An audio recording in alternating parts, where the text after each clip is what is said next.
여러분 오늘도 잘 견디고 계십니까? 김명준의 뉴스파이터입니다. 요새 날이 좀 덥죠. 지구 온난화와 이상기후의 그림자가 갈수록 짙게 드리우면서 단풍이 드는 시기도 점점 늦어지고 있답니다. 이대로라면요, 수십 년 뒤에는 단풍이 실종될 수도 있다는 말까지 나오고 있답니다. 우리가 노력하지 않으면요, 자취를 감출 것이 어디 단풍 하나뿐이겠습니까? 자연은 자연답게, 사람은 사람답게 사는 세상 꼭 지켜냈으면 합니다. 11월의 둘째 날 김명준의 뉴스파이터 본격적으로 시작해 보도록 하겠습니다.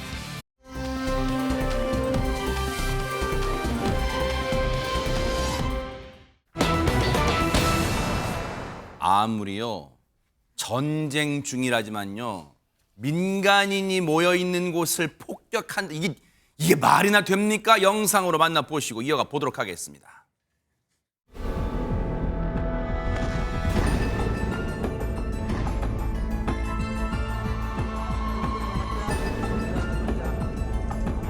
طفلة معلقة على سطح المنزل لا تستطيع النزول.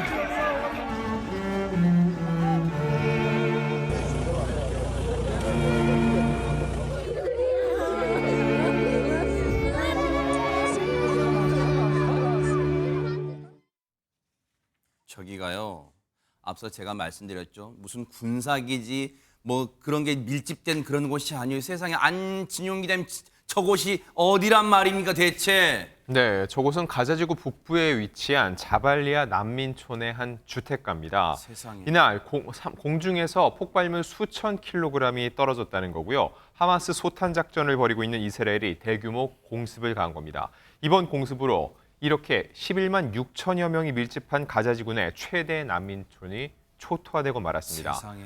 이틀간의 공격으로 인해서 하마스에 따르면 외국인 3명을 포함 인질 7명이 숨졌으며 전체 사상자는 400명에 이른다고 주장을 했고요. 다만 가자지구 보건부는 최소 50명이 숨지고 150명 이상 다쳤다고 설명을 했습니다. 외신은 사망자 수가 더욱 늘어날 수도 있다고 전망을 하고 있고요. 한편 이스라엘은 지난달 27일부터 가자지구에 지상군을 투입해서 작전 규모를 계속 확대해가고 있는 상황입니다. 지금요, 아무리 전쟁이지만요 지켜야 할 금도란 게 있는 거 아니에요? 어떻게 민간인이 있는 데다가 수천 킬로의 폭격을 가합니까? 아비 규환이었을 것 같아요. 당시의 상황 얘기 들어보시고 이어가 보도록 하겠습니다. استشهدوا اهلي كلهم 15 رجل ابرياء قاعدين دارس قسم ايش ذنبهم كلهم راح في بيوت آمنين في بيوت تم قصفهم جميعا في بيوت آمنين أطفال كلهم شهداء أطفال 최진봉 교수님, 예. 아무리 이스라엘 입장에서는 팔레스타인의 무장 단체 하마스가 밉기로서니 어떻게 그런다고 그 밉다고 저 죄 없는 민간인들한테 저럴 수가 있어요. 잘못된 행동이죠. 저거는 전쟁의 법, 그러니까 국제법의 전쟁에 관련된 부분도 어긋난 행동입니다. 있을 수 없는 행동이고요. 그래요? 민간인이 저렇게 많이 피해를 당하는 상황에 작전을 수행하는 것도 문제라고 봅니다. 이스라엘은 물론 말씀하신 것처럼 하마스의 근거지가 있었고 그 하마스와 테러범, 그들의 표현입니다. 이스라엘 표현을 하면 하마스 조직과 테러범 50여 명을 사살했다라고 얘기해요. 근데 문제는 뭐냐면 그 사람들 때문에 아무 잘못도 없는 민간인들이 수백 명이 또 사망을 했지 않습니까? 네. 저렇게까지 폭격을 해야 되면 어떻게 하겠다는 겁니까 대체? 예를 들면 정말 필요하다면 군사작전을 하더라도 하마스 대원들을 대상으로 해서 군사작전을 해야 되지 저렇게 막 무차별적으로 공격을 하면 안 되는 거 아니겠습니까? 네. 민간인들이 사망할 수 있거나 피해를 볼 수 있는 상황이라고 하면 작전을 좀 더 정교하게 할 필요가 있는 거예요. 저는 그렇게 보거든요. 물론 하마스도 뭐 잘한 건 없어요. 예를 들면 민간인들에게 숨어 있는 부분 분명히 있습니다. 하마스가. 네. 자기들의 피해를 줄이기 위해서. 그렇다 하더라도 이스라엘은 국제법에 어긋나는 행동을 하면 안 되는 것이고요. 그것도 난민촌 아닙니까? 피해 와서 있는 사람들한테 저렇게 포탄을 터뜨리고 이러면 안 되고 만약에 들어간다면 군인들이 정밀하게 들어가서 그 하마스 대원들이 있는 쪽만 공격을 했었어야죠. 저렇게 대규모로 포탄을 던지고 건물이 무너질 정도로 저렇게 공격을 하는 것은 인류 예에도 맞지 않고 국제법에도 어긋나는 행동이다 이렇게밖에 볼 수 없습니다. 진짜 처참합니다. 진짜 처참해요. 그런데 하마스도 가만히 당하고 있지만은 않았을 것 같은데 하마스가 공개한 영상이 하나 있습니다. 한번 보시고 이어가 보도록 하겠습니다.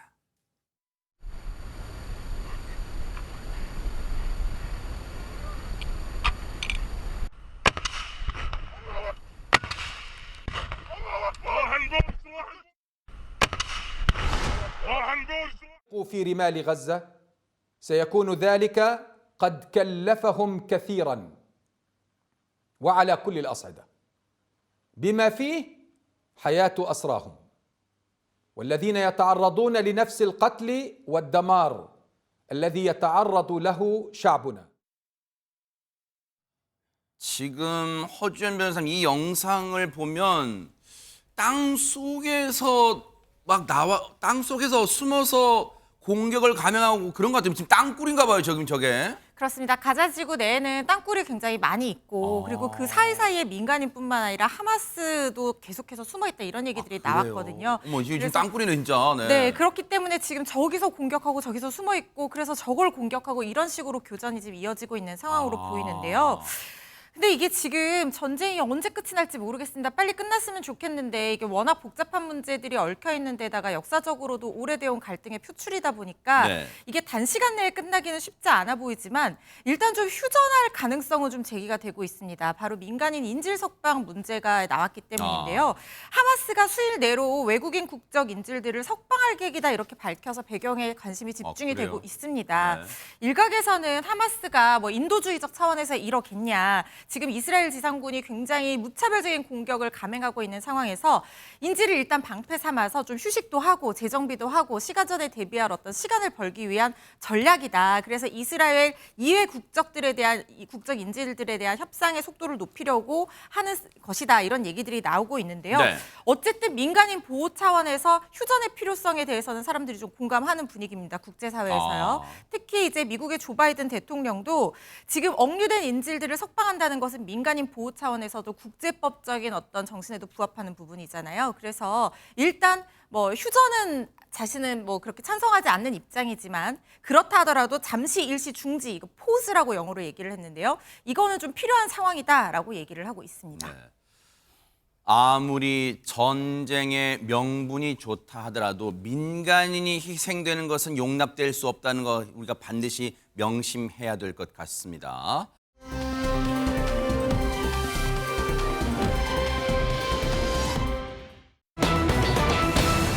허허, 이 제목 보세요. 누가 감히 나를 사면하는가? 이거 뭐 궁예 대사도 아니고 이거 무슨 말이에요, 허준 변호사님? 근데 사면 받으면 좋은 거 아닌가요? 어허. 그런데 정작 사면을 받는 당사자들이 나 사면해 줄 필요 없는데 왜 나한테 사면해 준다는 거야? 어허. 이렇게 나오고 있는 분위기입니다. 네. 이게 어떻게 된 거냐면요. 강서구청장 보궐선거 참패한 이후에 국민의힘의 인요한 혁신위원회가 꾸려졌죠.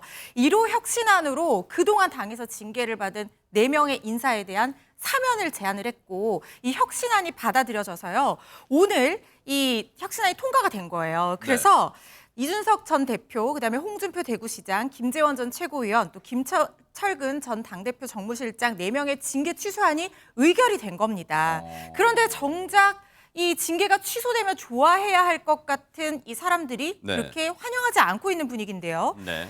최고위원 회의 이후에 이준석 전 대표의 SNS에는요. 총선을 앞두고 여당 프리미엄으로 꽃가루를 날리고 폭죽을 터뜨려도 모자를 파내 고춧가루를 날리고 있다. 이런 식으로 불편한 심기를 드러냈고요. 네. 또 홍준표 시장도 SNS에 과하지옥이라는 사자성어를 썼습니다. 그러니까 다리 사이를 기어가는 어떤 치욕을 얘기를 하는 건데요. 이게 수모라고까지 표현을 했어요. 오늘이 영원한 줄 알지만 메뚜기가 톡톡 튀어와야 한철이다. 또 하루살이는 내일이 없다는 걸 알아야 한다라는 말로 자신의 사면에 대해서 불편한 심기를 드러냈습니다. 네. 아니 근데 일단 시청자분들 입장에서 상식적으로 선뜻 이해는 되지 않을 거예요. 왜냐하면 없던 죄, 지금 누명을 씌운 것도 아닌데 그런 게 사면을 해줬는데 자기 과오를 없던 걸로 해주겠다는데 지금 발끈하고 나서 왜 그런 거예요? 왜냐하면 1차적으로 여기에 지금 반발하고 있는 이준석 전 대표나 홍준표 지금 대구시장 같은 경우에는 이 사면이 본인의 정치적 행보들과 전혀 별 연관이 없어요. 그러니까 사면이라는 표현도 잘못됐죠, 사실은. 왜냐하면 사면권은 대통령이 갖고 있는 것이고요. 그러네, 잊어보니까요. 네. 이제 그 징계를 철회하는 거거든요. 징계 절차, 징계 받은 걸 철회해 주겠다고 하는 건데 사실은 두 사람의 지금 정치적 행보를 보면 별 의미가 없어요. 홍준표 시장은 10개월이면 10개월 지나면 당원권이 회복이 되니까 시장하고 있으니까 선거에 나갈 일이 없잖아요. 이준석 전 대표가 유일하게 이제 선거에 나갈 수 있는, 물론 여기서 제일 그 혜택을 받은 사람은 김재원 최고위원이에요. 김재원 최고위원은 지금 출마를 생각하고 있고 그래서 이미 본인이 최고위원도 사퇴하겠다고 얘기했어요. 그러니까 징계 받을 때는 최고위원 사퇴하라는 얘기가 있어서 본인 사퇴 안 했거든요. 지금 사퇴하는 이유는 뭐겠어요? 뭔가 보여주는 행동을 하고 싶은 거예요. 그래야 본인이 나중에 이제 TK 지역에 출마를 준비하고 있는데 이 사면을 받게 되면 출마가 가능해지거든요. 만약 사면 못 받으면 출마를 못 해요. 당원권이 정지가 돼가지고. 김재원 최고위원은 그런 점에서 가장 수혜를 입은 사람 중에 한 명이고요. 네. 이준석 전 대표는 물론 당원권제가 1년 6개월 됐으니까 출마를 못 합니다. 근데 지금의 이준석 대표와 윤석열 대통령의 관계 또는 국민의힘의 관계를 보세요. 제가 볼 때는 다시 만나기가 어려울 정도로 멀어져 있는 상태예요. 그리고 신당 창당 얘기까지 나오고 있는데 네. 이게 이제 두 사람 생각은 그냥 보여주기로 국민의힘이 뭔가 하고 있다는 걸 보여주는 생색내기 아니냐. 실제 자기들한테 정치적으로 이득도 없는 것을 해주면서 마치 큰 시혜를 베푸는 것처럼 하는 것 자체, 이것 자체가 대단히 불쾌하다. 이렇게 얘기하는 것으로 보여집니다. 관련해서 홍준표 시장 얘기도 좀 듣고 이어가 보도록 하겠습니다. 사면이라는 것은 죄 지은 자를 용서해주는 대통령의 권한입니다. 용어 자체가 적절하지 않죠. 단순히 징계 취소해버리면 될 걸. 그걸 사면, 대사면 운운하고 당에 무슨 대통령이 있습니까? 어떻게 상식적으로 생각해도 어처구니 없는 말들을 그렇게 언론지상에 도배를 하고 나는 징계를 취소하고 안 하고는 나는 내 정치하는 데는 아무런 상관이 없어요. 여러분이 이제 궁금하실 수도 있어요. 아니, 홍준표 시장이 왜 징계를 받았었지 하실 텐데 여러분 그 기억나실 거예요. 수해 때 골프 있잖아요. 골프 친 거. 이제 그걸로 이제 징계를 받았었는데 그럼 최명기 원장님, 골프를 친 건 본인도 인정한 건 사실이잖아요. 근데 이제 지금 이 대사면 운운한다고 지금 잔뜩 이 화가 나 있습니다. 그래서 징계를 했을 때 본인은 징계를 그냥 받아들이겠다고 비교적 조용히 있었어요. 네. 그리고 그거를 그냥 끝나면 되는 거예요. 그런데 다시 사면이 되면서 우리는 묻고 있죠. 왜 징계를 받았었지? 본인의 입장에서는 본인을 갖다 두 번 어떻게 하는 거랑 비슷한 결과가 되는 거고요. 또 사면이라는 걸 받아들이는, 사면이라고 하는데 가만히 있으면은 죄를 지었다는 걸 스스로 인정하게 되는 게 되거든요. 근데 본인의 죄는 이미 징계를 받음으로 갚아졌어요. 네. 이미 죄가 없는데 뭐를 또 어떻게 한다는 거예요. 아하, 이중처벌이다 뭐 그런 네. 느낌도 있는 것 같아요. 네. 근데 국민의힘 지도부가 이런 홍준표 시장에 대해서 좋게 말할 리는 없을 것 같아요. 얘기 들어보시고 이어가 보도록 하겠습니다. 우리 홍 시장님 같은 경우는 주말 내 글을 굉장히 많이 올리셨더라고요. 거기 일부 댓글에 보니까 콩카콜라인 줄 알았는데 쉰카콜라구나라는 글이 있었어요. 수해가 엄청 심했던 상황에서 골프를 쳤던 거를 이제 와서 아무 문제도 없다고 생각을 하시는 건지. 석 대변인이 좀 거친 말로 비판을 했는데 보셨는지. 애들하고 싸우지 않습니다. 공통점이 있어요. 이준석 전 대표는 예전에 안철수 의원에 대해서 아픈 사람 상대하지 않습니다. 그리고 또 지금 홍준표 시장은 애들하고 싸우지 않습니다. 아주 다소 이제 거친 표현을 씁니다. 그런데 이런 거친 발언에는 또 이준석 전 대표도 가만히 있지 않죠. 얘기 좀 들어보시고 이어가 보도록 하겠습니다. 징계를 하느니 마느니 징계하고 빼느니 마느니 이러면서 그러니까 제가 얘기하잖아요. 이래놓고 나중에 가서 뭐 우리는 100만 원 내밀었는데 왜 너는 전 지금 뭐 다리 부러져가지고 이러고 뭐 영구 후유증 남는 이런 상황 속에서 너 100만 원 안 받으면 너 속 좁아 이렇게 하는 거예요 지금. 아, 지금 비속어까지 나와가지고 지금 너무 격앙. 네. 아, 제가 이준석 전 대표 인터뷰 정말 많이 네. 했지만 네. 오늘처럼 격앙되신 건 처음 봤어요. 일단 비속어 나온 거는 조금 예. 그러면 그건 속 좁은 정정. 녀석이야라고 정정했습니다. 예. 혹시 만약에 이뇨한 위원장이 이준석 전 대표 만납시다라고 연락이 오면 만날 용인 있습니까? 아니 이분은 저한테 잘못한 것도 없고요. 네. 이분은 저를 만나야 될 이유가 딱히 없어요. 김병민 같은 사람은 저한테 사이비 평론가라 그랬고, 예? 그리고 당에서 보면 뭐 대변인이란 작자가 지금 뭐 하는 말이 뭐냐면 이준석을 내쫓아야지 3-4% 지지율이 오른다 이런 얘기 하고 있잖아요. 예. 그럼 그 사람부터 정리하고 그다음에 자 우리가 성의를 보였으니까 얘기를 좀 해볼까 이렇게 하면은. 마지막 부분이 혹시 나름 조건인가요? 진짜로 그 해당 발언을 했던 사람을 어떻게 저렇게 뭐 정리한다. 그러면 만날 수 있는 거예요? 이거 어떻게 해석해야 되는 거예요? 뭐 이준석 씨가 정리하라고 한다고 정리할 리도 없을 거며 지금 문제의 핵심이 대변인이 아니며 김병민 씨도 결국 개인의 의견이며 그렇기 때문에 그런 사람들을 당에서 쫓아내라 이것도 말이 안 되는 것이며 지금 여러 가지 차원에서 지금 좀 어려운 처지인 것 같아요. 그러다 보니까 출구를 찾기가 좀 어려운 뭐 어떻게 보면 현실적인 뭐 장벽 이런 것들을 결국은 이제 출마를 할 거 아니에요. 네. 출마를 앞두고 생각해 보니 이게 참 쉬운 일이 아니다. 이쪽으로 가야 될 수도 없고 또 저쪽으로 가려니 또 그 길도 쉽지가 않고 지금 어제 난맥상인 것으로 보입니다. 우리 흔히 그런 표현을 쓰잖아요. 어떤 두 사람의 관계가 멀어졌을 때 돌아올 수 없는 강을 건넜다. 뭐 그런 표현을 쓰는데 지금 아마 이준석 전 대표와 국민의힘 사이가 아마 그런 딱 들어맞는 표현 아닌가 싶어요. 그런데 이 와중에 이준석 전 대표가 한달음에 달려가서 만난 사람이 있어요. 영상 보시고 이어가 보도록 하겠습니다. 자주 뵙는데 최근까지 뭐 상황에 대해서 얘기를 드렸고 그리고 항상 저한테 많은 조언을 하고 계시기 때문에 또 지금 같은 시점에서는 또 어떤 사람들을 만나봐라 그리고 또 어떤 사람들이랑 주로 상의를 해라 이런 것들도 말씀 주시고 저도 뭐 어떤 사람들과 상의하고 있다 그리고 이런 것들을 같이 뭐 공유하고 말씀드렸습니다. 그래서 뭐 김종인 위원장은 뭐 항상 이 정치권의 개혁이라는 데서 관심 많으시니까 저는 제가 항상 어떤 중요한 행동을 하기 전에 많이 자문을 구하고 또 상의 드리는 분이니까 그런 과정의 일환이다라고 보시면 될 것 같습니다. 최진봉 교수님 바로 저 대목이에요. 줄곧 자기가 어떤 중요한 행동을 하기 전에는 만나서 자문했던 분이 바로 김종인 위원장이라는 건데 그러면 중요한 행동이라는 게 뭐예요 지금? 뭐 지금 상황에서 추측컨대 중요한 행동이라 함은 뭐 공천과 관련되거나 총선 출마와 관련된 본인의 행보겠죠. 그게 이제 사람들의 관심사니까. 한간에 지금 여의도나 이런 데서 정치권에 떠도는 얘기는 이준석 신당이 나오느냐 안 나오느냐 이게 관심사예요 초미에. 그러니까 본인이 국민의힘 후보로 나올 거냐 아니면 신당을 만들어서 다른 세력으로서 나올 거냐 이게 관심사인데 그런 얘기의 뉘앙스라고 저는 보거든요. 네. 다만 그럼 이준석 전 대표가 지금 김종인 전 비대위원장을 만난 게 큰 의미가 있냐? 저는 그렇게 보지 않습니다. 시간도 짧았어요. 네. 30분 만났어요. 아 그래요? 네, 30분 동안 만나가지고 얼마나 깊이 상의를 했겠습니까? 저는 어찌 보면 언론에 노출되는 걸 통해서 본인이 이득을 얻고 싶은 게 있었다고 저는 보고요. 이미 본인의 마음은 정해져 있는 거지. 김종인 전 위원장을 만나서 거기서 특별히 생각이 바뀌고 이럴 수 있는 상황은 저는 아니라고 봐요.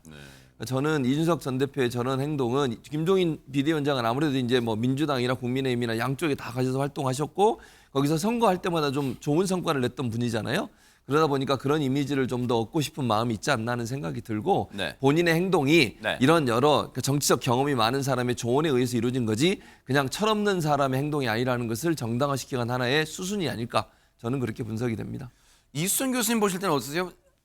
30분이 3시간도 아니고 30분이란 말이에요. 그러면 저게 그냥 단순히 그림 찍기용, 뭔가 사진 찍기용으로 만남을 가졌을 것 같지는 않고 3시간도 아니고 뭔가 이렇게 자문을 구하고 내가 지금 어떻게 누구랑 상의를 하고 있는 그룹이 누가 있으면 이런 말을 하고 근데 그 30분밖에 안 걸렸다. 이건 어떻게 봐야 될까요? 글쎄요. 누군가와 만나가지고 30분 정도의 대화를 할 수 있는 그런 정도의 대화의 내용이 아니었을까. 뭐 30분 동안 깊은 얘기를 일단 하기는 무지하게 어려울 거고. 그렇죠, 네. 뭐 상식적으로 봐도 그렇잖아요. 네. 그렇죠. 30분 동안 뭐 날씨 얘기해도 30분까지 그렇죠, 나요. 맞아요. 네, 그러니까 이제 30분밖에 안 된다는 게 시사하는 바가 뭐냐. 네. 이런 것들이 아마도 틀림없이 존재할 겁니다. 그런데 이제 아마도 지금 만일 신당을 네. 창당하려고 하고 있다면 네. 아마 김종인 위원장 전 위원장 같으신 분을 모시는 게 현저히 도움이 되겠죠. 그런데 지금 이미 만나고 며칠 지났잖아요. 그러면 아마 무엇인가 김종인 전 위원장님께서 의사결정을 하셨다면 이미 언론에 보도가 됐어야 되는데 그런데 그런 내용은 지금 있지 아니하다 보니까 뭐 물론 뭐 조언을 얼마든지 들을 수야 있겠지만 네. 이 30분이 뭔가 결정적인 30분인 것 같지는 않다 이런 짐작은 해봅니다. 네. 어제 만남 가졌고 일단 하루가 지났기 때문에 과연 어떤 게 나오진 않았어요 아직은. 그런데 앞서 잠깐 얘기 나왔지만 지금 정치권의 초미의 관심은 이준석 신당 진짜 탄생할까요? 관련해서 이 얘기 좀 들어보시고 이어가 보도록 하겠습니다. 그리고 그러면은 만약에 신당이나 예를 들면 뭐 이를테면 무소속 출마나 이런 거를 발표를 만약에 한다라면은 그게 언제쯤 1월이 되는 건가요? 그러면 어떻게 12월에 결단하겠죠. 12월에 결단한다. 그리고 12월이라고 하는 것은 이 당에서 뭔가 전열을 정비하고 새로운 문화를 만들어서 총선을 대비할 수 있는 마지노선 같은 겁니다. 네. 12월 며칠 궁금해. 저는 마음속에 정해둔 게 있지만 그것까지 얘기하면 너무 예. 이제 좀 장단하는 것 같아가지고 저에게 의미 있는 날짜가 하나 있습니다. 뭐 혹시 이거 간단하게 여쭤볼게요. 혹시 최진봉 교수님과 이순 교수님 혹시 이준석 전 대표 12월에 탈당한다? 안 한다? 그건 세모입니다. 세모. 왜냐하면 조건이 있어요. 조건이. 조건 뭘까요? 조건이? 공천을 받느냐 못 받느냐. 그러니까 저는 공천 신청하기 전에 탈당한다고 생각하지 않습니다. 그러니까 국민의힘에 공천을 신청할 거예요. 근데 국민의힘에서 공천을 주면 남아 있을 거고 국민에서 만약에 뭐 경선에서 탈락시키거나 이러면 나가서 신당을 만들 겁니다. 왜냐하면 지금 본인이 신당을 만든다는 건 상당히 큰 부담이 있어요. 신당을 만들려면 자금이 일단 필요하고 조직이 필요한데요. 그렇게 자금이나 조직이 넉넉하다고 보기 어려워요. 물론 신당을 만든다면 조건 하나가 있어요. 유성정당을 만든다는 조건이라면 좀 더 수월하게 될 수 있겠죠. 그게 아니고 일반 정당을 만든다는 건 그렇게 쉬운 일이 아니에요. 그러니까 혼자서 뭐 천화동이라서 4명, 5명 정도 이제 주변에 있는 것 같은 이분들만 가지고 상당하는 건 상당히 부담스러운 상황이고요. 천하용인. 예, 그 4명을 얘기하는 거잖아요. 근데 그거 아니라 비례대표 정당을 만든다면 가능하겠지만 그 정당 만든다는 상당히 부담이 되기 때문에 본인이 먼저 국민의힘을 나와가지고 뭔가를 만들겠다 이런 생각을 할 가능성은 저는 낮다고 보고 공천 신청을 할 거라고 봅니다. 그리고 공천이 되면 국민의힘이 계속 남아있을 거고요. 안 된다고 하면 나와서 비례정당이든 다른 행보를 할 가능성이 있다고 봅니다. 이순 교수님, 뭐 가정법, 정치권의 가정법이 솔직히 뭐 좀 무의미하긴 합니다만 신당 만들면 국민의힘 입장에서는 조금 불리한 거 아니에요? 왜냐면 표가 좀 나눠지는 효과가 불볼 뻔한 거 아니에요? 어떻습니까? 근데 이제 신당을 누구랑 만드는 게 중요하겠죠. 예, 결국에는 이준석 씨가 이제 일명이잖아요. 그러면 이준석 씨를 따라서 새로운 당을 이제 창당할 때 합류할 사람들이 얼만큼 사회적으로 존경을 받고 인지도가 있는 사람들일까 이런 것들을 생각을 해보면 사실은 창당이라는 게 생각보다 쉽지 않을 것이다 이런 생각이 들고요. 만약에 정말 이제 젊은 친구의 혈기로 제가 볼 때는 아주 뭐 지금까지 잘 달려오신 분입니다. 젊은 정치인의 패기로서 해야 되는 일은 공천 신청을 하지 아니하고 창당하는 게 전 맞다고 생각해요. 개인적으로는. 그렇게 할 게 아니라면 그러면 결국은 창당을 하는 게 뭐 무의미하다 이런 생각이 듭니다. 네. 어쨌든 정치권 시계는 계속 돌아가고 있으니까 그 결단의 시간도 지금 점점 다가오고 있어. 만약 결단 내린다면요. 어떻게 될지 뉴스파이터도 숨죽인 채로 한번 따라붙어 보도록 하겠습니다.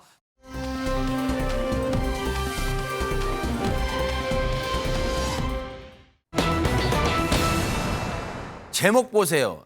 아니 안진영 기자님 요즘 세상에 귀신이 어디 있어요? 귀신이. 물론 귀신은 없죠. 그런데 귀신보다 훨씬 무서운 게 바로 사람입니다. 네, 지난 금요일 헬로윈데이를 맞아서요. 성남의 한 영어 유치원에서 귀신 체험 행사를 했습니다. 그런데 여기서 실제 귀신을 만났을 때보다 더욱더 공포스러운 상황이 벌어졌습니다. 어머나. 어떤 일이 벌어진 건지 영상으로 만나보시죠. 뭘까요, 네? 불이 다 꺼진 캄캄한 교실 안. 귀신 분장을 한 남성이 누워있는 남성의 배에 장난감 칼을 가져다 댑니다. 그리고 책장 뒤에 이 모습을 지켜본 아이들이 겁에 질린 채 모여 있는데요. 잠시 뒤 이 귀신은 오른쪽으로 슬금슬금 다가가더니 아이들을 향해 장난감 칼을 휘두릅니다. 귀신이 모습을 드러내자 깜짝 놀란 아이들 빠르게 교실 밖으로 도망치는데요. 바로 그때 저렇게 한 학생이 크게 넘어지고 이마를 붙잡으며 밖으로 나옵니다. 어머. 놀란 아이들을 진정시키는 선생님. 다친 학생을 발견하고 상태를 확인하는데요. 그런데 아이의 상처가 생각보다 깊었습니다. 아니 지금 아이가 그냥 뭐 연고발을 정도 그 정도가 아닌 것 같아요. 최명규님 꽤 심하게 다쳤나 봐요 지금. 이제 뼈가 보일 정도였다. 어머나! 이제 그런 다음에 OCM 정도였다고 하거든요. 이제 뼈가 보일 정도면 어떤 의미냐 하면 우리가 일단은 대부분은 피부만 이렇게 합니다. 그럼 이제 피부만 이렇게 봉합을 하게 돼요. 근데 피부 밑에는 지방이 있어요. 네. 근데 우리 비워도 지방까지 나오는 경우는 없지요. 어허. 바로 그 지방 밑에 근육이 있어요. 어머나. 그러면 그 근육이 전부 다 이렇게 완전히 갈라져야지 그 다음에 뼈가 보이는 거예요. 어머나. 그래서 이제 이런 경우에는 단지 피부만 봉합하는 게 아니라 근육을 이제 봉합해야 되거든요. 근데 문제는 우리가 이마에 이렇게 주름을 짓잖아요. 주름을 짓는다는 거는 거기 신경이 있어서 움직일 수 있게 한다는 거지요. 어허. 그 신경은 굉장히 미세하기 때문에 그거를 일일이 뭐 현미경을 보면서 봉합할 수는 없거든요. 어허. 그래서 그 신경이 손상이 됐냐 안 됐냐 혹은 그 신경이 손상됐을 때 주위의 그 다른 신경의 지배를 받는 근육이 충분히 대신 역할을 해줄 수 있느냐에 따라서 나이가 들어서 주름이 잘 잡힐 수 있냐 안 잡힐 수 있냐가 이제 결정될 수도 있습니다. 지금 보세요. 이마에 주름이 안 잡히는 영구 장애가 올 수도 있다는 거예요. 세상에. 아니 헬로윈 파티 해준다고 영어학원 보내놨더니 다쳐서 와서 이렇게 심하게 다쳐서 와서 학부모 이 부모님 가슴 얼마나 찢어질 거예요. 얘기 들어보시고 이어가 보도록 하겠습니다. 그렇게 뭐 책상이나 탁자 같은 거 갖다 놓고 막 넘어지면 어둡게 컴컴하게 해놓고 당연히 안전사고가 발생할 수 있는 환경인데 그런 것조차도 예상 못하고 무슨 안전에 뭐 최선을 다했다 이런 얘기를 하는지 좀 답답하네요. 뭐 헬로윈 파티 좋다 이거죠. 좋은데 왜 그렇게 어린애 아들한테 근심병명을 하고 그 무섭게 분포들이 규정하면서 그게 무슨 추억이니 뭐 재미니 뭐 이런 식으로 판단을 해서 애들을 그렇게 사제로 몰아넣는지 그냥 사탕 나눠먹는 행사로 아는 분들도 많을 텐데 이렇게 뭐 애들 뛰어다니게 하면서 뭐 자칫 위험성도 있는 그런 행사를 아니 진짜 궁금한데요. 미국에서 지금 한창 살다 오신 최재명 교수님, 진짜 미국에서는 막 이 뭐 13년, 네, 13년 살다 오셨어요. 미국에서. 네. 그러면 진짜 미국에서 헬로윈 뭐 이렇게 애들한테 이렇게 해요, 진짜? 안 해요. 진짜예요? 안 안 한다니까. 해요? 이게 뭐 하는 행동입니까? 보통 헬로윈에 뭘 하냐면요.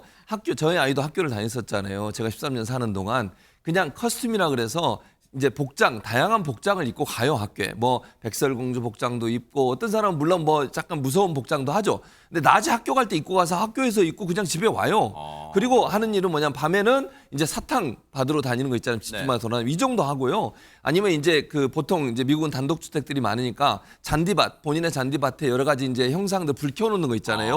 호박 귀신 네네. 이렇게 따가지고 그렇죠. 이렇게 하는 거. 그 정도지 저렇게 뭐 귀신 놀이를 하고 귀신하고 이런 거 없어요. 근데 왜 저런 걸 이상한 걸 가져가지고 미국에서도 안 하는 거예요, 저거. 저는 지금 저런 거 하는 거 보고 처음 봤어요. 저렇게 위험한 행동을 학교에서 한다? 미국에서는 저런 일 전혀 없고요. 밤에는 학교에 가지도 않아요. 그리고 저렇게 깜깜하게 불 꺼놓고 하지도 않고요. 네. 낮에 그냥 옷 입고 가서 그날 할로윈이라고 하는 것을 그냥 기념하고 행사를 하고 아니면 사탕 주고 이런 거 하지 저렇게 뭐 귀신 놀이하고 뭐 무섭게 하고 이런 거는요, 있지도 않습니다.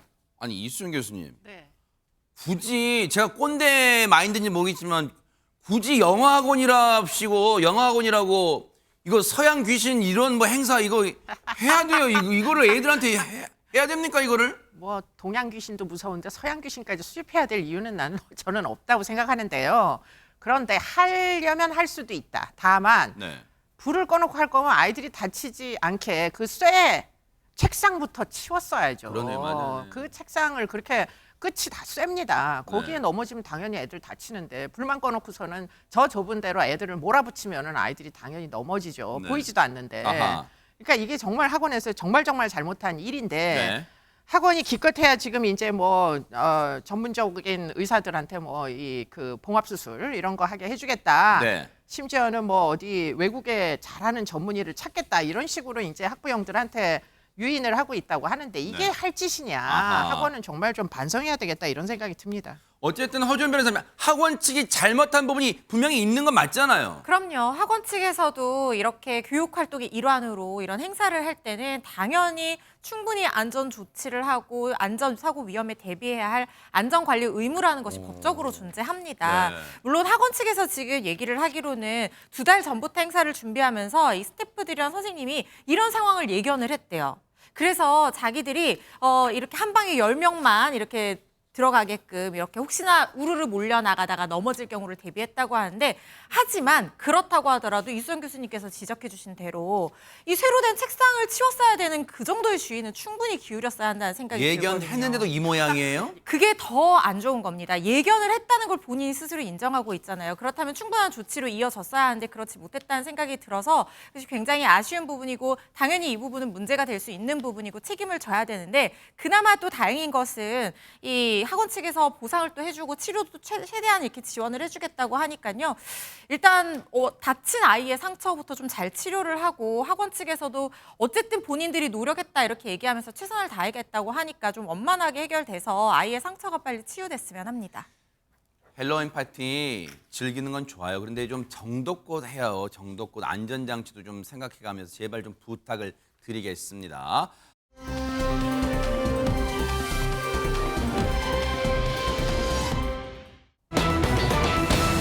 어제 전청조 체포되는 모습 보여드렸는데 그 이후에 어떻게 돼가고 있을까요? 안진용 기자님. 네, 전청조가 지난 31일 체포가 됐습니다. 그리고 48시간 동안만 잡아둘 수 있는데 그 사이에 사전 구속영장이 청구되는지 여부가 굉장히 큰 관심사였습니다. 그런데 체포된 지 36시간 만에 구속영장이 신청이 됐습니다. 그래요? 네, 어떤 혐의를 받고 있는지 경찰이 구체적으로 발표를 했는데 네. 피해자 15명으로부터 피해액 약 19억 원 정도를 사기를 친 것으로 보고 있습니다. 어머나, 몇 명이라고요? 15명, 피해액은 19억인데 중요한 건 최소 금액, 현재 확인된 것만 19억이고요. 어머나? 경찰은 향후 피해 규모가 더욱더 늘어날 수 있을 것으로 보고 있습니다. 그런데 여기서 중요한 거는 전청조에게 해당되는 법인데 적용된 혐의가 특정경제범죄 가중처벌법상 사기 혐의입니다. 어허. 일반적인 사기죄의 경우 10년 이하의 징역인데 이 특경법이 적용이 되면은 최대 무기징역까지 가능하다는 거죠. 어허. 결과적으로 볼 때는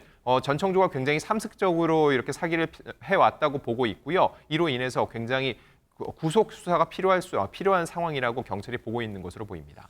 허준 변호사님, 물론 영장은 신청했지만 이제 남은 단계가 뭐 구속 전 피의자 신문, 이른바 영장 심사도 남아있고 합니다만, 어쨌든 경찰이 볼 때 구속 수사가 필요하다고 판단한 배경은 뭐예요, 그러면? 일단 지금 저희가 다 놀랐잖아요. 지금 생각했던 것보다 범행의 규모가 훨씬 더 큽니다. 피해자 수도 많고요. 그렇게 된다고 하면 이거는 당연히 범죄의 중대성이 높아지는 것이고 처벌 가능성, 처벌 수위도 훨씬 높아진다는 거죠. 그래요. 그렇기 때문에 이렇게 범죄가 중해지고 많은 형량이 예상이 되는 경우에는 도망갈 우려가 있다고 보거든요. 그래서 도주나 또 밀항을 실제로 시도했다는 첩보들도 있었고 하기 때문에 도주나 증거인멸의 우려가 높다고 봐서 네. 그래서 전격적으로 체포영장도 신청하고 구속영장도 신청한 지금 상황으로 보이는데요. 네. 그런데 전청조가 하는 얘기를 들어보면 변호사인을 일단 선임을 했어요. 그런데 변호사로 선임했어요? 네, 선임을 이제 했습니다. 법적으로 해보겠다는 거예요, 지금?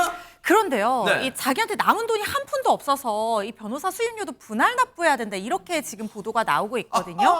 물론 전청조의 말을 다 믿을 수는 없습니다. 은닉한 재산이 있을 수도 있습니다만, 그런데 지금 이 사기친 금액이 지금 피해액이 19억 정도가 있는데 이게 지금 남현희 씨와 그 가족들로 거의 10억 가까이 넘어갔다는 그런 의혹들도 지금 나오고 있는 상황이잖아요. 그렇기 때문에 전청조 말을 100% 믿을 수는 없지만 이 재산이 다 어디로 갔는지 우리가 분명히 봐야 되는 부분이거든요. 그러네요. 그래서 경찰이 지금 본인은 없다고 하지만 네. 중요한 건 피해자잖아요. 네. 피해자들한테 돌려줄 수 있도록 여러 가지 방향으로 집중을 한다고 하는데요. 아까 안진용 기자님이 특경법이 적용이 됐다고 하는데 이게 상당히 의미가 있습니다. 이게 적용이 된다는 것은 범죄 수익 은닉 규제법이 아니라 부패재산 몰수법이 적용이 된다는 거고요. 아하. 이게 적용이 되는 게 왜 중요하냐면요. 이 부패재산 몰수법상에서 이 내용을 보면 설령 이 몰랐다고 하더라도, 그러니까 제3자가 이 범죄 수익으로 얻은 재산을 모르고 가져갔다라고 하더라도 무상으로 증여받은 경우라고 하면 그거를 우리가 몰수를 할 수가 있어요. 어머? 그리고 원칙적으로 몰수를 하게 되면 국고로 귀속이 돼서 피해자 환부와는 굉장히 또 거리가 멀어지는데 네. 부패재산 몰수법에는 이 재산을 피해자에게 환부할 수 있는 규정이 있습니다. 아하! 그렇기 때문에 경찰이 지금 이 피해자들을 위해서 찾아낸다 이 얘기를 하고 있는 거거든요. 그래서 만약에 이게 적용이 제대로 될 수 있을지, 그리고 만약에 그게 적용이 된다고 하면 지금 기소 전에 몰수 추징 보전 조치를 빨리 해야 됩니다. 남현희 씨뿐만 아니라 남현희 씨 가족에게 흘러간 재산이 있다고 하면 아하. 그 부분에 대한 보전 조치도 빨리 이루어져야 할 것이라는 생각이 듭니다. 지금 이 대목 굉장히 중요해요. 남현희 씨한테 사줬다는 그런 외제차도 다 지금 포함돼 몰수 대상 될 수 있다는 그런 얘기잖아요. 지금 이 법에 의하면 지금 굉장히 중요한 대목에 이건 차근차근 얘기를 해볼게요. 그런데 안진용 기자님 보세요. 남현희 씨가 고소를 하면서 전청조랑 필요하면 거짓말 탐지기 조사도 받게 해달라 했는데 그건 어떻게 돼가고 있어요? 일단 변호인을 통해서 경찰 수사에 적극적으로 협조하겠다고 얘기를 했고요. MBN과의 통화에서 말씀하신 대로 대질조사 신청 그리고 거짓말 탐지기를 받겠다라고 얘기를 했다는 거죠. 네. 그리고 굉장히 중요한 것 중에 하나는 뭐냐면은 본인이 갖고 있는 전청조의 중요 소유물들을 경찰에 이미 제출했다는 거죠. 이거는 아마도 시그닐에서 남에서 갖고 왔던 노트북과 휴대폰을 얘기하는 것으로 아하. 보이는데 이거를 이미 제출함으로써 본인은 증거를 모두 제출을 하고 경찰 조사에 성실하게 임하겠다는 의지로 표명이 되거든요.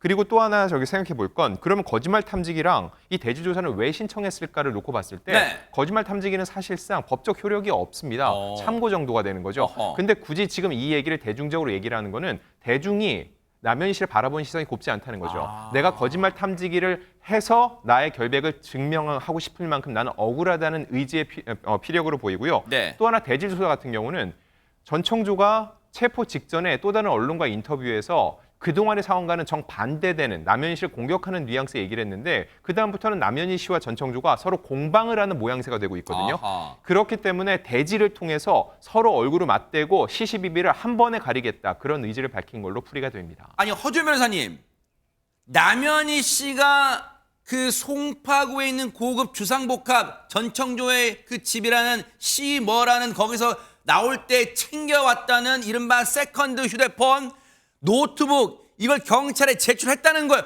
이게 왜 중요한 거예요? 여기에 뭐가 있다는 거예요 지금?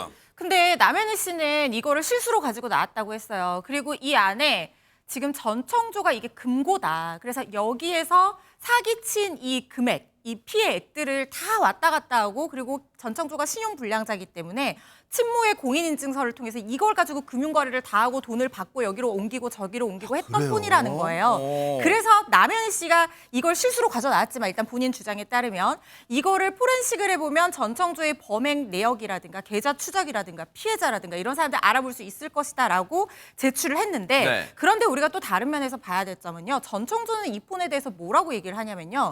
남현희 씨와의 공모관계가 이 폰 안에 증거가 있다라고 얘기를 어머나? 하고 있어요. 어허. 그렇기 때문에 만약에 남현희 씨가 이걸 갖고 있다가 일단 임의로 제출했는데 이건 가정입니다만 네. 만약에 남현희 씨가 이 부분에 대해서 자신의 어떤 공모관계를 파악할 수 있는 단서를 지웠다든가 설령 만약에 그랬다든가 숨긴 흔적이 있다고 하면 포렌식을 통해서 이 부분도 밝혀내야 되는 부분인 거예요. 그래서 이 세컨폰을 포렌식하는 것이 굉장히 중요하다는 겁니다. 그렇군요.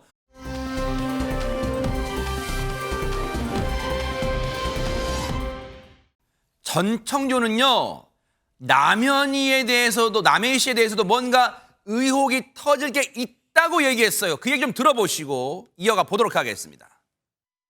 저도 너무 피해자분들한테 진심이었고, 이건 정말 진심이고, 피해 회복을 너무나도 하고 싶습니다. 근데 여기서 한 가지 제가 좀 걱정이 되는 부분은 남현희 씨는 아니라는 증거, 몰랐다라는 증거, 무수히 많을 겁니다. 그거까지 저는 잘 헤쳐나갈 수 있을지 너무 걱정이긴 하지만 앞으로 남현희 씨한테 터질 의혹이 굉장히 많을 거예요. 다 제가 한 거 맞아요. 근데 진짜 저는 남현희 씨한테 생활비를 한 번 안 준 적이 있었어요. 정말 뭐라고 하더라고요.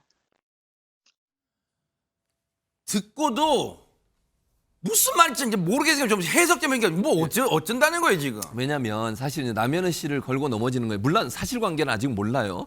전청조 씨는 뭐라고 주장을 해요. 전청조 씨 주장을 지금 제가 말씀을 드리는 건데 주장은 뭐냐면 남현희 씨도 함께 이익을 공유했다고 주장을 하고 싶은 거예요. 생활비가 왜 나왔냐면 이 생활비를 전청조 씨가 다른 인터뷰에 보면 뭐라고 얘기하냐면 부모님하고 그러니까 어머님하고 저 남현희 씨 막내 동생한테 돈을 매달 줬다는 거예요. 남현희 씨 어머니나 남현희 씨 동생한테 네, 500만 원, 300만 원 매달. 어머나, 매달? 네, 이거 인터뷰에 나오는 내용이에요. 아하. 그러니까 막내 동생한테 500, 그다음에 어머니한테는 300 또는 500을 줬다는 거예요. 매달? 그걸 생활비라고 얘기하는 것 같아요. 그러니까 그 돈이 안 들어왔을 때 남현희 씨가 화를 냈다. 이 얘기인 물론 것 주장이긴 같고요. 합니다만, 주장이에요. 전청조. 네. 전청조 주장이에요. 아하. 그 말은 결국 매달 일정 금액의 남현희 씨 가족에게 돈이 갔다는 거잖아요. 아. 근데 그 돈이 다 사기친 돈이잖아요. 네. 그 얘기를 하고 싶은 거예요, 지금. 오. 그러니까 이 생활비라고 하는 게 단순히 생활하는 생활비가 아니라 네. 남현희 씨 가족에게 돈이 넘어간 부분, 그 돈이 상당히 큰 걸로 보여지고 이건 네. 전청조의 일방적 주장이라고 먼저 분명히 말씀드리고요. 네. 그 주장에 따르면 300, 500씩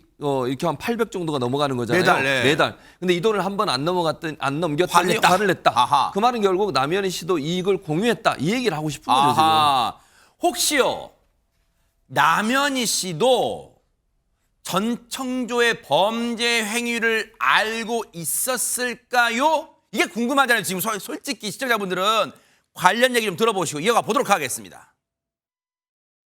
저한테 사업 제안을 했을 때 그 사업은 상위 0.01%의 고위층을 자녀들을 대상으로 하는 펜싱 사업이기 때문에 집도 시그니엘에 와서 살아야 되고 그래서 그 상위 0.01%의 학부모님들을 만나고 네. 그러니까 대면을 하려면 옷을 명품을 꼭 입어야 된대요. 그리고 차도 네. 고가의 차를 타야지 엄마들 사이에서 말이 안 나온대요. 그래서 제가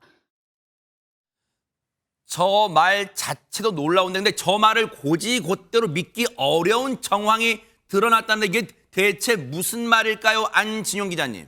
일단 하나씩 살펴보면은요. 남현희 씨가 저 얘기를 왜 했을까를 놓고 봐야 되거든요. 네. 본인은 속았다. 나는 명품을 받고 싶지도 않고 시그널 준다는 것도 안 받았고 나는 저렇게 사치스럽게 사는 걸 원치 않았다는 뉘앙스로 얘기를 한 겁니다. 그런데 벤틀리 이미 남현희 씨의 명의로 돼 있는 게 확인이 됐죠. 네. 그리고 또 하나의 새롭게 나온 정황이 뭐냐면은 남현희 씨가 그럼 원래 몰던 차 역시 굉장히 고가의 벤츠의 마이바흐 그런 차량인데 그걸 원래 본인이 몰고 있었고 그걸 전청조에 주고 자기는 벤츠를 몰았다는 거죠. 지금 사진을 보면은요. 네. 저 사진 안에 두 사람이 몰고 있는 차가 동시에 다 찍혀 있는 것을 볼 수가 그래요? 있습니다. 그런데 이 해당 차량을 보면은요. 지금 얘기하는 건 그 벤츠 차량입니다. 이게 둘 다 그 고급 차예요, 이게 진짜? 그렇습니다. 저 왼쪽 차량이 2022년 3월 리스 회사 명의로 출고가 됐는데 그 시기는 전청조가 수감 기간이었다는 거죠. 그래서 확인을 해보니까는 계약자와 실소유자는 남현희 씨였다는 겁니다. 남현희 씨는 전청조를 만나기 전부터 사실 소박하다기보다는 저렇게 고가의 차량을 타고 있었던 것으로 보이고요. 네. 또 하나 나오는 얘기가 뭐냐면은 실제로 저 차량은 원래 이 마이바흐라는 것보다 한 단계 낮은 S클래스 모델인데 엠블럼을 교체를 해서 마이바흐 한 단계 올린 차량으로 보이도록 했다는 거죠. 이거 자체가 남현희 씨가 나는 이렇게 보이도록 해야 되는 그런 재벌가 자제들을 상대하기 때문에 외적으로 보이는 게 있어야 되는 얘기를 전청조가 하지만 나는 원치 않았다는 얘기와는 뭔가 상반되는 행동을 보여왔다는 거고요. 네. 지금 이 얘기 자체가 남현희 씨의 어떤 범행 의심과는 상관이 없다고 볼 수도 있는데 네. 남현희 씨가 많은 주장들이 지금 의심을 받고 있습니다. 네. 결과적으로 이런 일들의 하나하나 정황이 포착되면서 진실성, 진정성을 더욱더 의심받게 되는 상황이 벌어지고 있는 겁니다. 지금 저기가 사진에 보이는 장소가 남현희 씨가 운영하는 펜싱 학원의 주차장인데 항상 저 사진을 제보하신 분 주장에 따르면 항상 주차장에 남현희 씨가 타고 다닌 차량과 전청조가 타고 다닌 차량이 항상 나란히 주차가 돼 있다는 거예요. 그런데 앞서 얘기 들으셨죠? 전청조가 타고 다니는 그 고급 외제차도 소유주가 지금 남현희 씨로 돼 있다는 거예요. 이수정 교수님. 이게 갈수록 이제 점입 가경입니다. 네. 그래서 지금 이제 드는 생각은 전청조가 수감 기간에 지금 이 리스 회사 명의로 남현희가 타고 다니던 뭐 지금 벤츠 차량이 출고가 됐다 이런 얘기가 또 있어가지고 네. 이게 지금 도대체 그러면 이들이 지금 일어나고 있는 서로 이제 둘 간의 개인의 공방으로 지금 우리는 알고 있잖아요. 네. 그런데 이게 점점 냄새가 이게 두 명만이 아닌 것 같다 이런 생각이 저는 갑자기 왜 직관적으로 드는 거죠.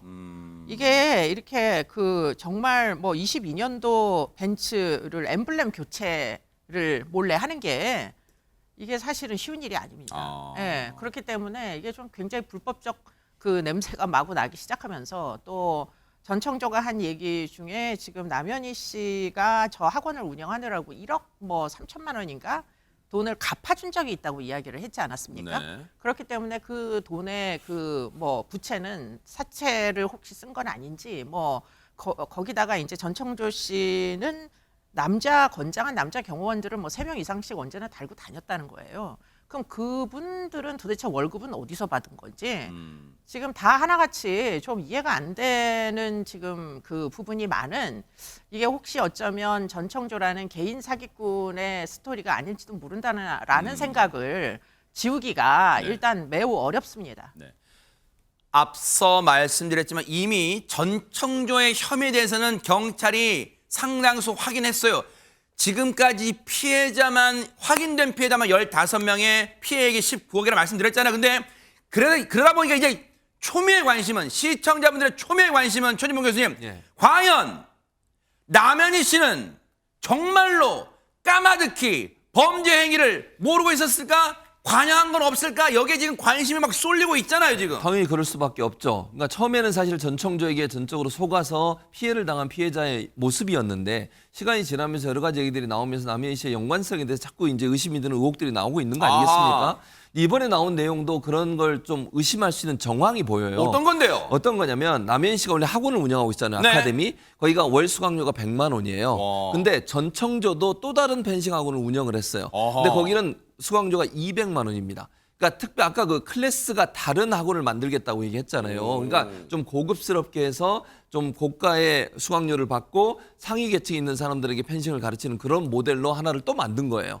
근데 문제는 뭐냐면 여기서 수강료가 입금된 계좌가 남현희 씨 계좌라는 거예요. 어머나? 그러니까 매달 그러니까 한 사람당 레슨비가 월 200이잖아요. 이 돈이 계속 남현희 씨 계좌로 넘어가요. 좀 이상하잖아요. 전청조가 만든 학원이었고 그럼 남현희 씨가 전혀 몰랐겠냐? 이 부분에 이제 의문이 생기는 것이고요. 또 하나 문제는 뭐냐면 학부모 중에 이제 이런 얘기를 하신 분들이 계세요. 남현희 씨가 고급 레슨이라고 하는 것이 있으니 그걸 좀 받아보라고 200만 원짜리 레슨을 권유했다는 얘기가 있어요, 지금. 그러니까 물론 이것도 이제 학부모의 한 분이 얘기하신 건데 전청조가 운영하는 학원의 그 수강료가 남현희 씨 계좌로 입금된 것도 이상하고 또 남현희 씨가 직접 이 학원에 대해서 수강을 하라고 권유했다는 것도 전혀 모르고 이런 행동을 하기는 어렵다는 상황에서 본다고 하면 여러 가지 의혹이 생기는 상황이다 이렇게 말씀드릴 수 있겠습니다. 이러한 아직은 단언할 수는 없잖아요. 허준 변호사님. 단언할 수는 없는 단계인데 근데 이런 정황으로 봤을 때 남현희 씨가 아예 모르고 무관하다고 보기에도 또 어렵다 이런 생각도 들긴 들어요. 아마 시청자분들 그런 생각하실 것 같아요 지금. 우리가 이제 얘기를 할 때 미필적 고의, 미필적 인식이라는 게 있잖아요. 그러니까 우리가 100% 이게 무슨 일인지 내가 다 직접 기획하고 들어가서 어떤 기망행위를 하고 이렇게 하지 않았더라도 나와 굉장히 가까운 누군가가 뭐 나를 이용해서 또는 내 이름으로 된 어떤 학원을 이용을 해서 누군가에게 기망행위를 하고 그걸로 돈을 벌어들인다는 사실에 대해서 정확한 범죄의 내용이 어떻게 되는지는 모르지만 뭔가 위법한 게 이루어지고 있다는 것에 대한 인식, 그런 미필적 인식이 있는데 그걸 인식이 있음에도 불구하고 정신적, 물질적으로 도와주거나 모르는 척 했거나 아니면 그러니까 적극적으로 뭔가를 했다고 하면 그 부분에 대해서는 최소한 방조범이 성립을 할 수가 있는데 그런데 문제는요. 제가 또 한 가지 의심스러운 부분은 지금 이 펜싱학원 새롭게 고급 펜싱학원으로 나온 부분이요. 남현희 씨가 학부모한테 직접 통화하는 통화 내역이 나왔었어요. 그 통화 내역에 뭐라고 얘기를 하냐면 그 전청조 씨라는 그때 그 정장 입은 분 보셨죠? 돈이 엄청 많은 분인데 새로 하나 크게 고급 아카데미 하는데 거기서 수업 받으시라고 본인이 직접 얘기를 한단 말이에요. 그 학부모에게. 그런 걸로 봐서는 이게 진짜 그렇게 해놓고 자기가 그 수익은 자기 돈으로 받았단 말이죠. 그렇다고 하면 사실상 이거는 우리가 말하는 소위 전청조는 이 고급 아카데미의 바지 사장이잖아요. 이 구조만 자체만 놓고 보면. 그렇다면 남현희 씨가 과연 이 모든 것들을 나는 다 몰랐다. 나는 오히려 전청조가 내 학원에 들어와서 학원생들을 상대로 사기를 친 업무방해의 피해자다. 지금 이렇게 주장하는데 어떤 부분이 과연 설득력이 있을지 이 부분에 대해서 우리가 의심을 해봐야 될 것 같다는 생각이 듭니다. 여러분, 그러니까 단언하는 거 아닌데 그냥 상식적으로 생각해 보세요. 금융실명제이기 때문에 계좌는 본인이 만드는 거잖아요. 은행 계좌는. 자, 남현희 씨가 그 계좌를 만들었을 거 아니에요. 계좌를. 그런데 전청조가 계좌 좀 알려줘. 왜? 뭐 하게? 그냥 내가 그거 그럼 알아놓고 있으려고 그래. 그랬겠어요?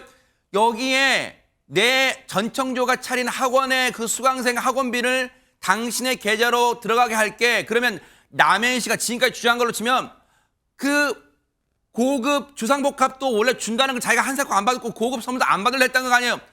아니야. 나한테 그거 계좌로 들어오게 하지 마. 라고 했어야 되는 거죠. 근데 일단 그게 학원비가 다 들어갔다는 거예요. 200만 원씩, 월 200만 원 수강료가. 그런데 남현희 씨를 또 곱지 않은 시선으로 보는 대목이 있어요. 얘기 들어보시고 이어가 보도록 하겠습니다. 경기장에서 됐고 우리한테는 여자라고 소개했었거든. 아니 그래서 난 꼬맹이가 자꾸 누구였냐면 본부석에 좀 앉혀달래. 저기 VIP라고. 그래서 앉혀놓고 조금 있다 보니까 이 꼬맹이가 뭐 뭐였는 애야. 그래서 내가 우리 직원도 시켜서 내보내야 되겠다고. 그리고 나서 점심 먹고는 안 들어오더라고. 이 대목이에요. 안진용 기자님, 남현희 씨는 평소에 전청도에서 펜싱 협회 무슨 행사나 이런 거 있으면 VIP석에 앉혀달라고 요구를 대놓고 요구를 했다. 왜 그런 거예요? 일단 전청조가 엄청난 재력가라고 펜싱협회에 직접 소개한 것도 남현희 씨입니다. 그래요? 일단 이 출입 권한이 없는 펜싱장이 경기 구역 내에 들어와 있어서 주의를 받기도 했는데 이때 그 사람의 신원을 보증해 준 사람이 바로 남현희 씨라는 거죠. 그러면서 대한펜싱협회에 이 사람은 큰 돈을 후원할 사람이다. 이렇게 얘기를 했는데 오히려 거부를 당했다는 거예요. 30억 원 정도를 기부할 기업인이라고 소개를 했는데 펜싱협회 입장에서는 그걸 왜 안 받았을지 이게 궁금한데 왜냐? 자금 출처를 확인하지 말라라는 게 증거라는 거예요. 이게 왜 중요하냐면은 펜싱협회에 따르면 범죄 수익금이나 잘못된 게 들어오면 협회 통장 자체가 사용 정지가 돼서 못 쓰게 된다는 거죠. 그래서 당연히 출처를 모르는 돈을 받을 수 없다라고 판단했던 거였고 그래서 아예 통장 계좌번호를 안 알려줬대요. 알려줬다가 임의로 돈을 넣을 수도 있기 때문이죠. 그리고 실제로 전청조와 실무진 간의 만남조차 이루어진 바가 없는데 이렇게 신분이 불투명한 전청조에 대해서 VIP다, 중요한 사람을 소개한 거는 바로 남현희 씨였다는 겁니다. 그러니까 상식적으로 봐세요. 최명기 원장님께 이건 여쭤볼게요. 상식적으로 우리가 이건 지금 상식적으로 판단을 해봐야 될 것 같아요. 보통 우리가 거액을 준다고 하면 일단은 혹할 수는 있지만 근데 이 돈의 출처는 묻지 마. 그러면 당연히 깨린 척 하잖아요. 네, 맞습니다. 그래서 이런 의문이 우리가 듣게 되는 거죠. 펜싱 협회에 한 번 본 사람도 왠지 이상하다고 감지할 수 있는 사람을 갖다 남현희 씨는 어떻게 그렇게 믿을 수 있었을까? 그리고 수없이 많은 뭐 임신과 관계된 거, 성전환과 관계된 거, 말도 안 되는 말을 갖다 전부 다 어떻게 믿을 수 있었을까?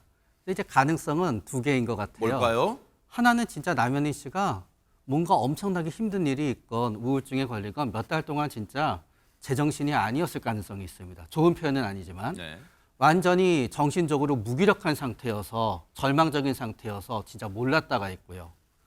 두 번째는 이제 어느 정도는 인지했다가 있는데 인지했다는 시점도 두 개의 가능성이 있습니다. 처음부터 인지했을 수도 있는데요. 둘이 시그니처에 들어가서 산 다음에는 인지 안 했다고 보기가 참 어려워요. 엄청나게 많은 돈과 엄청나게 많은 자금의 흐름이 있는데 그 전에는 같이 안 살았으니까 재벌이란 걸 믿었다고 해도 돼요. 같이 살면 도대체 뭐 하는지 알게 되거든요. 그러나 그럼에도 불구하고 우리가 여기에 있어서 아직도 남현희 씨를 갖다 이렇게 쪽으로 생각하게 되는 이유는 아직 동기가 밝혀지지 않아서 그래요. 무슨 뜻인가 하면은 남현희 씨가 이 모든 거에 협조했다 그러면 남현희 씨의 동기가 있어야 되거든요. 그래서 남현희 씨의 당시의 경제적인 상황이라든가 남현희 씨의 무슨 면이라든가에 있어서 전청조라는 사람의 도움조차도 필요한 절실한 상황에 뭔가 동기가 있을 만한 부분이 있어야 되는데 그 동기에 해당되는 부분이 없다가 보니까 우리는 그래도 남현희인데 저럴 리는 없어라고 생각하게 되는 건데 그 동기에 해당되는 부분이 나오면 조금 더 우리의 생각은 한쪽으로 명확해질 수가 있죠. 그래서 시청자분들이 지금 혼란스러울 수도 있어요. 뭔가 정황은 남현희 씨가 아예 몰랐을 것 같지는 않은데 그렇다고 지금 최명기 원장님 말씀처럼 딱 부러지게 남현희 씨도 뭔가 이 상황에 관여했다라고 확정할 수 있는, 단언할 수 있는 부분은 안 나오고 지금 그런 상황 같아요. 그런데 허주현 변호사님, 지금 이 대목에서 궁금한 건 그러면 이 와중에도 그럼 남현희 씨는 그 펜싱 학원 지금 출근해서 운영하고 있어요? 그렇지 않습니다. 지금 그 펜싱 학원이 지난달 26일부터 문을 닫고 운영 중단 상태라는데 학부모들 다니는 아이들이 있었을 거 아니에요. 네. 그런데 뭐 이제 문을 닫겠다라든가 언제까지 문을 닫는다라든가 이런 공지 같은 것도 전혀 없이 그냥 문이 닫히고 연락이 지금 안 이 된다는 학원이잖아요. 지금 거예요. 화면에 나오는 이 학원. 네. 그렇습니다. 그래서 아이들이 앞에서 이렇게 안을 보고 있고 그런다는 거예요. 그래요? 학생이 계속 다니고 싶었는데 닫아서 당황스럽다 이렇게 얘기를 하고 학부모 지인도 뭐 연다 안 연다 이런 공지도 없고 수업 안 하는데 환불해 준다는 얘기도 없다는 어머나? 거예요. 그런데 남현희 씨가 이 사기 범행과 연관이 있건 없건 본인이 피해자라 하더라도 설령 이 아이들에 대한 책임은 다 해야 되는 거거든요. 그러네요, 학원의 이러니까. 원장으로서. 네. 그런데 지금 이런 최소한의 책임을 방기한다는 것은 이 국가 대표를 믿고 이 학원에 아이들을 보낸 부모님들한테 해서는 안 될 행동이라는 생각이 들어요. 결국에는 더 피해자가 나오기 전에 이런 거는 좀 본인이 막을 수 있잖아요. 그래서 어쨌든 힘드신 부분이 있을 수 있지만 최소한의 책임은 다 해야 하지 않을까 하는 생각이 듭니다. 전청조의 사기 행각에 지금 눈물을 흘리는 이 눈물은 지금 피해자들의 몫으로 고스란히 남고 있어요. 관련 얘기 좀 들어보시고 이어가 보도록 하겠습니다. 제가 투자를 한 당시에 벤틀리도 구입한 걸로 알고 있어요. 개인 여부는 모르겠지만 어쨌든 제가 투자한 돈이 지금 와서 생각해보니 모두 남현희 씨 명품 선물 사주는 거에 거의 다 쓰인 걸로 알고 있습니다. 끝끝내 아무런 보상도 받지 못했는데요.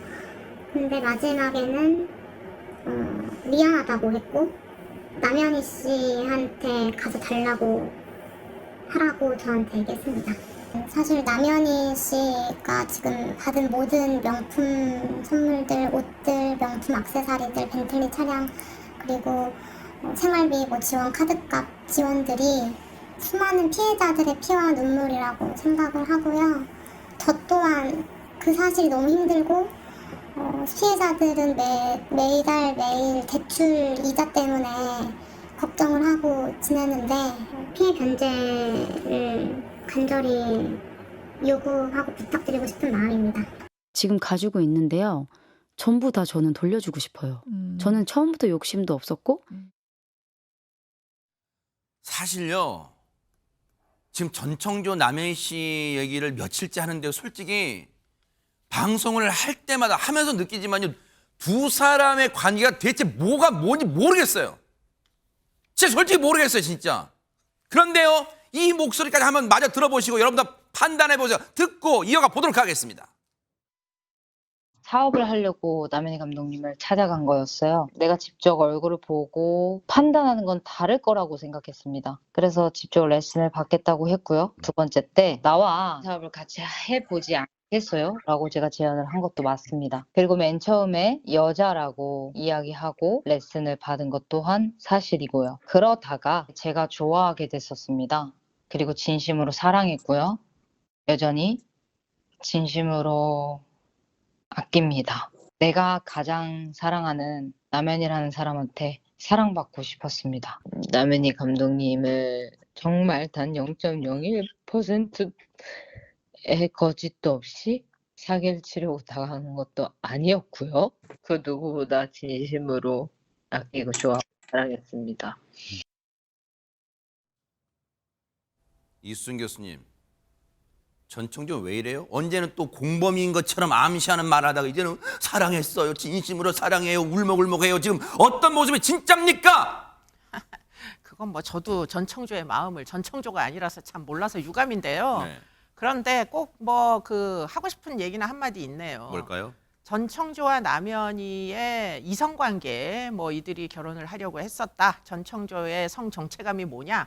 그런 건 지금 이 사건하고 아무 관계 없는 얘기입니다. 네, 이 사건은 사기 사건이에요. 아하. 두 사람이 공범이냐 아니냐가 중요한 거고 그러면 그 공범이라면 뭐 얻어진 범죄 수익 피해자들에게 돌려줘야 되는 거고요. 더군다나 이 사건의 기저에는 저 둘이 저렇게 정말 뛸 수 없는 관계가 될 수밖에 없었던 연유는 이 스포츠 아카데미에서 벌어졌던 위기. 그게 뭐냐? 중학교 여자애들을 그 코치가 다른 코치, 남자 코치가 성폭행한 사건이 남현희가 원장인 남현희에게도 상당 부분 초기에 잘 대응을 해야 되는 도덕적 책무가 있었는데 그거를 방치하면서 네. 그러면서 이 관계가 정말 뛸래야 뛸 수 없는 관계가 됐다라고 생각을 한다면 그렇다면 아까 원장님이 말씀하신 그 동기 부분은 어느 정도 설명이 되는 거 아닌가요? 허주현 변호사님, 한 1분 드릴게요. 경찰이 앞으로 이제 영장 발부 여부는 좀 지켜봐야겠습니다. 영장 실질 심사가 남았기 때문에 혹시 이제 구속수사가 이루어진다면 혹시 남현희 씨의 개입 여부를 어떤 식으로 경찰이 수사를 펼칠까요? 한번 전망을 해본다면요. 일단 남현희 씨는 피의자로 소환될 가능성이 저는 상당히 높다는 생각이 듭니다. 그래요? 네, 제가 섣불리 예단하기는 어렵지만 일단 남현희 씨에 대한 의심을 경찰이 들여다보겠다라고 얘기를 한 이상 어느 정도 일단 전청조부터 수사를 할 거예요. 수사를 하고 지금 그 포렌식하고 있는 세컨폰에서 두 사람의 대화 내용이라든가 주고받은 어떤 통화 내역이라든가 이런 거에서 남현희 씨가 이 범행을 알고 있었다든가 설령 그걸 넘어서 지시하는 내용까지 나온다라고 하면 그 부분에 대한 개입 여부에 대해서 수사하기 위해서 남현희 씨를 소환 조사할 거라는 생각이 듭니다. 전청조에 대한 영장 발부 여부까지 눈 부릅뜨고 뉴스파이터가 따라붙어 보도록 하겠습니다. 김명준의 뉴스파이터 60초 뒤에 돌아오겠습니다.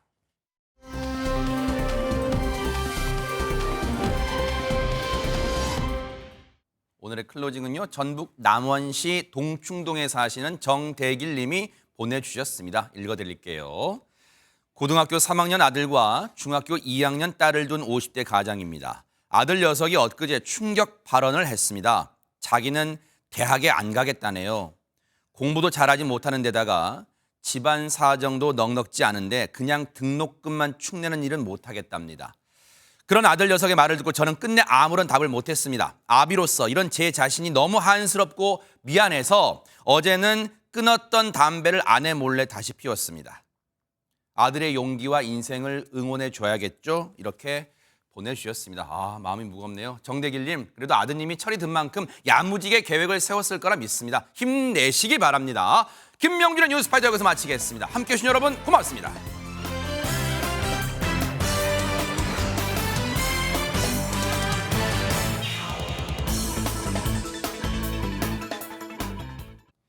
보고 계십니까? 대박 사건. 네, 안녕하십니까? 김명준입니다.